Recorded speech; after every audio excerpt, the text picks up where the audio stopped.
Before Elon Musk or Kanye, there was the original main character, Napoleon Bonaparte.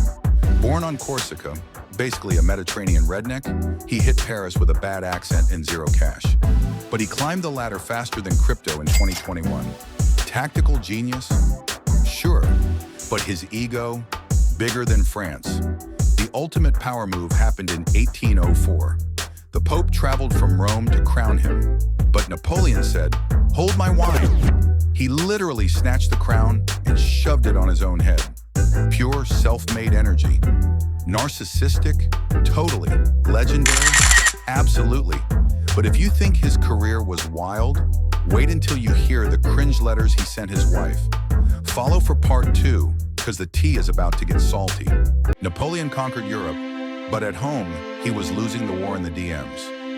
Enter Josephine, the ultimate socialite with major red flags and absolutely zero chill.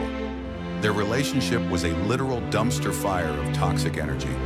While Napoleon was out winning battles, Josephine was busy seeing other people in Paris, leaving the Emperor of France on red for weeks. He sent her unhinged, thirsty love letters. Seriously, look up the "don't wash" letter. It's peak weird. But when she couldn't provide an heir, the short king chose his crown over his queen. He hit the block button and filed for a cold, political divorce to secure his legacy. Peak main character energy. But honestly, just messy. He traded his soulmate for a throne, proving the vibes were totally compromised. Napoleon was officially entering his total flop era. After dominating the continent, his ego was so massive it needed its own zip code. So he decided to invade Russia? Big mistake. Huge. It was giving major overextension energy. He marched in with the biggest army Europe had ever seen, thinking it would be a quick brand deal. But the Russians played it cold, literally. They ghosted him by burning their own cities and leaving him with zero snacks and even fewer vibes. Then the Russian winter entered the chat and started the ultimate mass unsubscribe.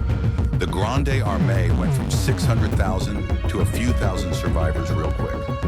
It was the most expensive L in history. His reputation was officially ratioed, and the main character was suddenly looking like a side quest. The CEO of Europe was losing his grip, and the vibe shift was permanent. After the Russian fail, Napoleon took a forced vacation on Elba, but retirement was a bore. He staged a comeback tour, but Waterloo had a messy surprise. First, the weather. It rained so hard his precious cannons got stuck in the mud. While he waited for the ground to dry, the Duke of Wellington, a Brit with cheekbones sharp enough to crack nuts, just sat on his hill. Then the Prussians crashed the party like uninvited guests who break everything. But here's the tea. Napoleon wasn't a short king. That was just British propaganda. He was a solid 168 centimeters. The real reason he lost? Legend says he had such bad hemorrhoids he couldn't sit on his horse. Imagine losing an empire because your butt hurts. He ended up ghosted on St. Helena, a remote island even Google Maps couldn't find. From emperor to island exile, Major L.